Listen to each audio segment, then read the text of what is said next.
ನಾವೆಲ್ಲ ತುಂಗಭದ್ರಾ ಜಲಾಶಯ ವ್ಯಾಪ್ತಿ ಒಳಪಟ್ಟಿರ್ತಕ್ಕಂಥ ರೈತರು. ಬಳ್ಳಾರಿ, ವಿಜಯನಗರ, ಕೊಪ್ಪಳ, ರಾಯಚೂರು ಜಿಲ್ಲೆಗಳ ಜೀವನಾಡಿಯಾಗಿರ್ತಕ್ಕಂಥ ತುಂಗಭದ್ರಾ ಜಲಾಶಯದಲ್ಲಿ ಸುಮಾರು 1 ತಿಂಗಳಿಂದ ಮಳೆ ಬಂದ್ರು ಕೂಡ ಕೇವಲ 1 TMC ನೀರು ಬಂತು. ನಾವೆಲ್ಲ ಕೂಡ ರೈತರು ಇವತ್ತು ನಿರಾಶಾದಾಯಕರಾಗಿದ್ವಿ.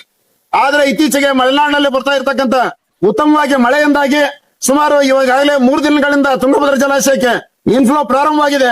ಮೊನ್ನೆ ಪ್ರಾರಂಭ ದಿನ 2,500 ಕ್ಯೂಸೆಸ್ ಜಲಾಶಯಕ್ಕೆ ನೀರು ಬಂತು. 2ನೇ ದಿನ ನಿನ್ನೆ 4,500 ಕ್ಯೂಸೆಸ್ ನೀರು ಬಂತು. ಇವತ್ತು ಬೆಳಿಗ್ಗೆ 21,000 ಕ್ಯೂಸೆಸ್ ನೀರು ಬಂತು ಇವತ್ತು ನಮ್ಮ ಜಲಾಶಯಕ್ಕೆ. ಅದೇ ರೀತಿಯಾಗಿ ಸಿಂಗಟೂರು ಎತ್ತ ನೀರಾವರಿ, ನಮ್ಮ ಜಲಾಶಯದ ಮೇಲೆ ಇರತಕ್ಕಂಥ ಸಿಂಗಟೂರು ಎತ್ತ ನೀರಾವರಿಯಿಂದ ಬೆಳಿಗ್ಗೆ 19,000 ಕ್ಯೂಸೆಸ್ ನೀರು ಬಿಟ್ಟಿದ್ದಾರೆ. ಅದೇ ರೀತಿಯಾಗಿ ನಮ್ಮ ಜಲಾಶಯಕ್ಕೆ ತುಂಗಾ ಮತ್ತು ಭದ್ರಾ ಜಲಾಶಯಗಳಿಂದ ನೀರು ಬರ್ತಾವ. ಆದ್ರೆ ಭದ್ರಾ ಜಲಾಶಯ ಇನ್ನೂ ಅರ್ಧ ತುಂಬಿದೆ, ಅದನ್ನ ತುಂಬಲೇಬೇಕಾಗಿದೆ. ಆದ್ರೆ ತುಂಗಾ ಜಲಾಶಯ ಸಂಪೂರ್ಣವಾಗಿ ತುಂಬಿರೋದ್ರಿಂದ ನಿನ್ನೆ ದಿನ 42,000 ಕ್ಯೂಸೆಸ್ ನೀರು ಬಿಟ್ಟಿದ್ರು. ಇವತ್ತು ಬೆಳಿಗ್ಗೆ 47,000 ಕ್ಯೂಸೆಸ್ ನೀರು ಬಿಟ್ಟಿದ್ದಾರೆ ನದಿಗೆ. ಅದೇ ರೀತಿಯಾಗಿ ಇವತ್ತು ಮಧ್ಯಾಹ್ನ 35,000 ಕ್ಯೂಸೆಸ್ ಇವತ್ತು ತುಂಗಾಲಿದ್ದ ನಮ್ಮ ಜಲಾಶಯಕ್ಕೆ ನೀರು ಬಿಟ್ಟಿದ್ದಾರೆ ನದಿಗೆ. ಅಂದ್ರೆ ಈ ರೀತಿಯಾಗಿ ಬರ್ತಾ ಇರತಕ್ಕಂತ ನೀರಿನ ಒಟ್ಟಾರೆಯಾಗಿ ಒಂದು ಆಲೋಚನೆ ಮಾಡಿದ್ರೆ ಸುಮಾರು ಹಿಂದಿನ ವರ್ಷ 11 TMC ನಮ್ಮಲ್ಲಿ ನೀರಿತ್ತು.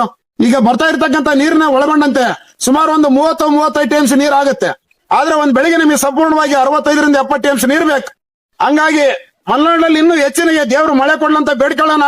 ಅದೇ ರೀತಿಯಾಗಿ ಇನ್ನೊಮ್ಮೆ ಮಳೆ ಆದ್ರೂ ಕೂಡ ಸುಮಾರು ಒಂದು 65-70 TMC ಯಾವಾಗ ನೀರು ಶೇಖರಣೆ ಆದ ತಕ್ಷಣನೇ ಸರ್ಕಾರಕ್ಕೆ ಒತ್ತಾಯ ಮಾಡಿ ನೀರಾವರಿ ಸಲಹಾ ಸಮಿತಿ ಸಭೆ ಕರೆದು ನಮ್ಗೆಲ್ಲರಿಗೂ ಕೂಡ ಏನ ಮಳೆ ನೀರಿಗೆ ಮಳೆಗಾಲದ ಬೆಳೆಗೆ ನೀರು ಕೊಡ್ಬೇಕಂತ ಒತ್ತಾಯ ಮಾಡೋಣ್ರಿ.